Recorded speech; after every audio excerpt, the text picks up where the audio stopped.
cette ère, Dieu fera en sorte que tous pratiquent sa vérité,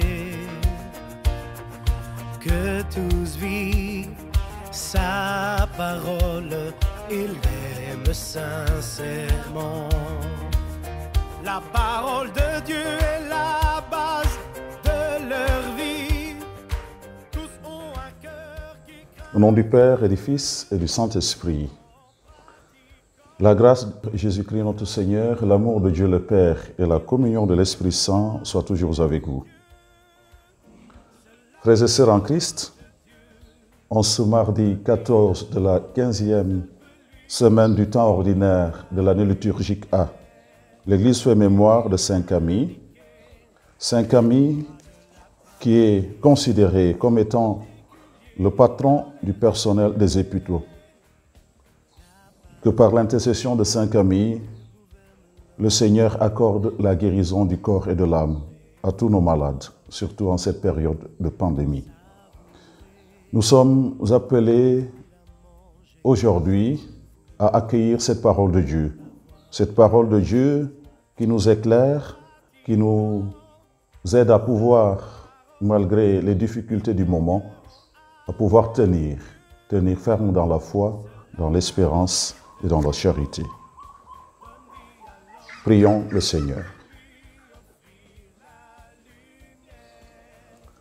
Pour ceux qui t'aiment, Seigneur, tu as préparé des biens que l'œil ne peut voir. Repose en nos cœurs la ferveur de ta charité, afin que t'aimant en toutes choses et par-dessus tout, nous obtenions de toi l'héritage promis qui surpasse tout désir. Nous te le demanderons par Jésus-Christ, ton Fils unique, notre Seigneur et notre Dieu, qui règne avec toi et le Saint-Esprit, maintenant et pour les siècles des siècles. Amen.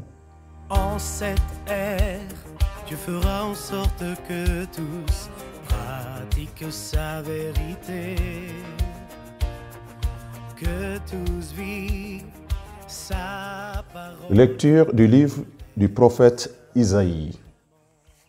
Au temps d'Akaz, roi de Juda, Résin, roi d'Aram, et Pékar, fils de Remaliahu, roi d'Israël, montèrent contre Jérusalem pour l'attaquer, mais ils ne purent lui donner l'assaut. On informa la maison de David que les Araméens avaient pris position en Éphraïm. Alors le cœur du roi et le cœur de son peuple furent secoués comme les arbres de la forêt sont secoués par le vent.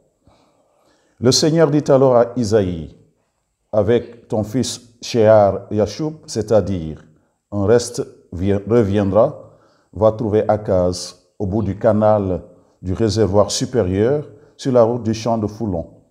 Tu lui diras, garde ton calme, ne crains pas, ne va pas perdre cœur devant ces deux bouts de tison fumants, à cause de la colère brûlante du roi d'Aram et du roi d'Israël.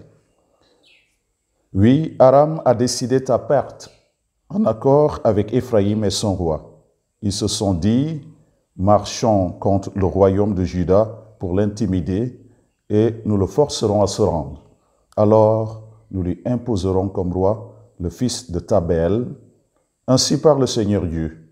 Cela ne sera pas, et que la capitale d'Aram soit Damas, et Résin, le chef de Damas, que la capitale d'Éphraïm soit Samarie, et le fils de Ramaliahu, chef de Samarie. Dans 65 ans, Éphraïm écrasé cessera d'être ton peuple, mais vous, si vous ne croyez pas, vous ne pourrez pas tenir. Parole du Seigneur Tout-Puissant. En cette ère, Dieu fera en sorte que tous pratiquent sa vérité. Jérusalem, ville de Dieu, Dieu l'affermira pour toujours. Il est grand le Seigneur, hautement loué. Dans la ville de notre Dieu, sa sainte montagne, altière et belle, joie de toute la terre. Jérusalem, ville de Dieu, Dieu l'affirmera pour toujours. La montagne de Sion, c'est le pôle du monde, la cité du grand roi. Dieu s'élève en ses palais, vraie citadelle. Jérusalem, ville de Dieu, Dieu l'affermira pour toujours. Voici que des rois s'étaient ligués. Ils avançaient tous ensemble. Ils ont vu, et soudain stupéfaits, pris de panique, ils ont fui. Jérusalem, ville de Dieu, Dieu la fermera pour toujours. Et voilà qu'un tremblement les saisit, douleur de femme qui accouche, un vent qui souffle du désert a brisé les vaisseaux de Tarsis. Jérusalem, ville de Dieu, Dieu la fermera pour toujours. En cette ère, Dieu fera en sorte que tous pratiquent sa vérité. Le Seigneur soit avec vous. Évangile de Jésus-Christ selon saint Matthieu. Gloire à toi, Seigneur Jésus. En ce temps-là, Jésus se mit à faire des reproches aux villes où avaient eu lieu la plupart de ses miracles, parce qu'elles ne s'étaient pas converties.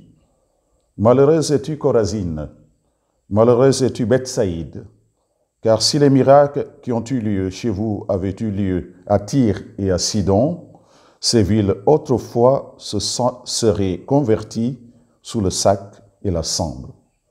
Aussi, je vous le déclare, au jour du jugement, Tyr et Sidon seront traités moins sévèrement que vous. Et toi, Capharnaüm, seras-tu donc élevé jusqu'au ciel? Non, tu descendras jusqu'au séjour des morts. Car si les miracles qui ont eu lieu chez toi avaient eu lieu à Sodome, cette ville serait encore là aujourd'hui. Aussi, je vous le déclare, au jour du jugement, le pays de Sodome sera traité moins sévèrement que toi.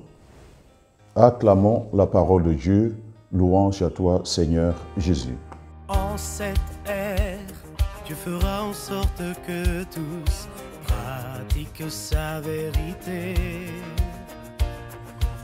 Chers amis, dans la page d'évangile de ce jour, tirée de l'évangile selon saint Matthieu, au chapitre 11, les versets 20 à 24, Jésus lui-même dénonce une certaine attitude de ces foules, malgré les miracles dont ils ont été les témoins oculaires, ces foules ont préféré persister dans leur incrédulité. Il fustige ainsi leur manque de foi et leur aveuglement. Alors il s'agit ici des habitants de Chorazine, de Bethsaïde et de Capharnaüm. Ce sont là trois villes situées dans le territoire de Galilée.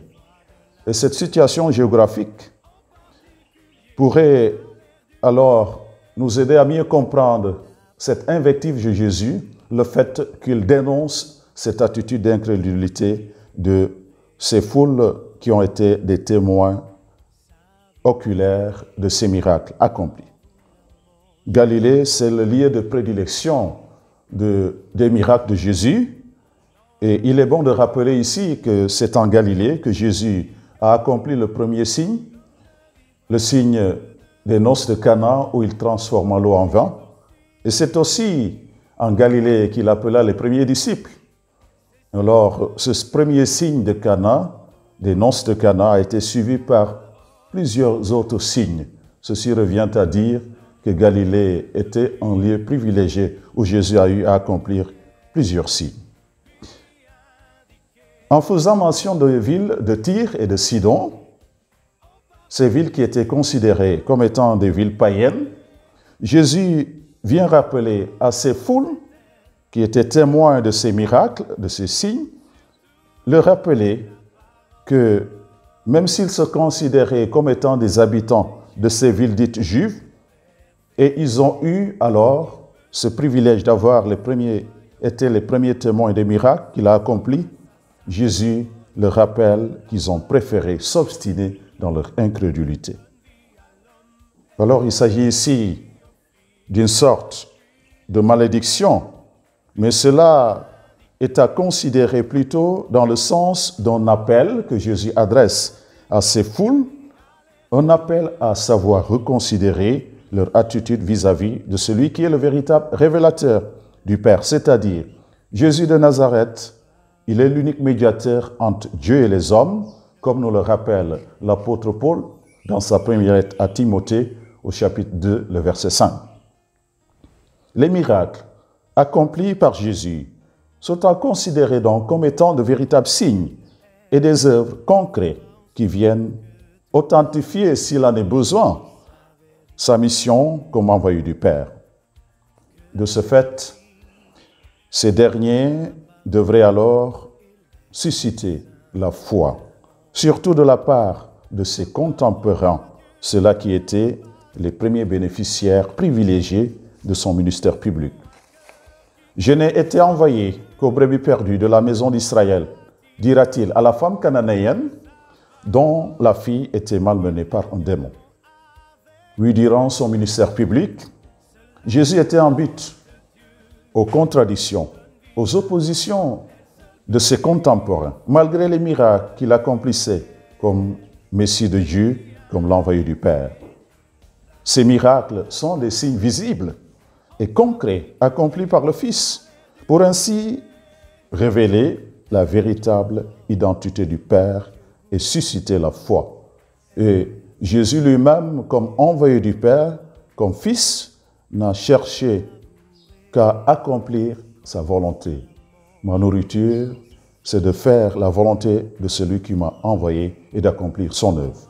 C'est la raison pour laquelle Jésus affirme à l'endroit des Juifs qui avaient ramassé des pierres pour le lapider parce qu'il dérangeait, Jésus leur avait fait cette réplique. « Si je n'ai pas fait les œuvres de mon Père, ne me croyez pas. Mais si je les fais, quand bien même vous ne me croiriez pas, croyez en ces œuvres, afin que vous connaissiez et que vous sachiez bien que le Père est en moi comme je suis dans le Père. » C'est dans l'évangile de Matthieu, de Jean, au chapitre 10, les versets 37 à 38. En définitive, que retenir de cette page d'évangile? Oui, cette page d'évangile vient nous interpeller, eu égard à nos propres attitudes quotidiennes, devant les multiples signes et œuvres que le Seigneur lui-même ne cesse d'accomplir dans notre vie, dans la banalité de notre existence d'hommes et de femmes. Quel regard portons-nous concrètement sur ces signes et ces œuvres au quotidien dans notre vie? S'agit-il d'un regard de foi? Ce regard est-il vraiment un regard d'espérance? Est-il un regard de confiance? Ou bien ne sommes-nous pas quelquefois aveuglés par les ténèbres du doute et de l'incrédulité, ce qui suscite inévitablement en nous angoisse existentielle et désespoir? Ou bien ne nous arrive-t-il pas d'être pris par une certaine cécité spirituelle qui peut nous amener à réclamer un signe, comme cela se fit au temps de Jésus, réclamer un signe à Dieu autre que celui de Jonas? Ne sommes-nous pas tout simplement une génération de signes, c'est-à-dire des chasseurs de miracles? Il nous faut alors savoir ouvrir les yeux du cœur pour pouvoir percevoir réellement le sens et la portée des signes et des œuvres que Dieu ne cesse d'accomplir dans notre vie. Comme nous y invite le Concile Vatican II, demandons au Seigneur ce matin de nous donner la grâce de savoir scruter les signes des temps et de les interpréter à la lumière de l'Évangile. Que le Seigneur augmente en nous la foi. Amen. Prière pour les malades de Saint-Camille.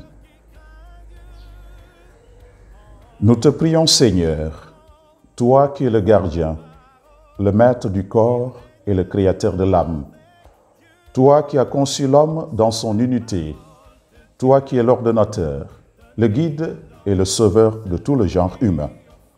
Tu es le réconciliateur et le modérateur. Par amour de l'homme, prends pitié, Seigneur.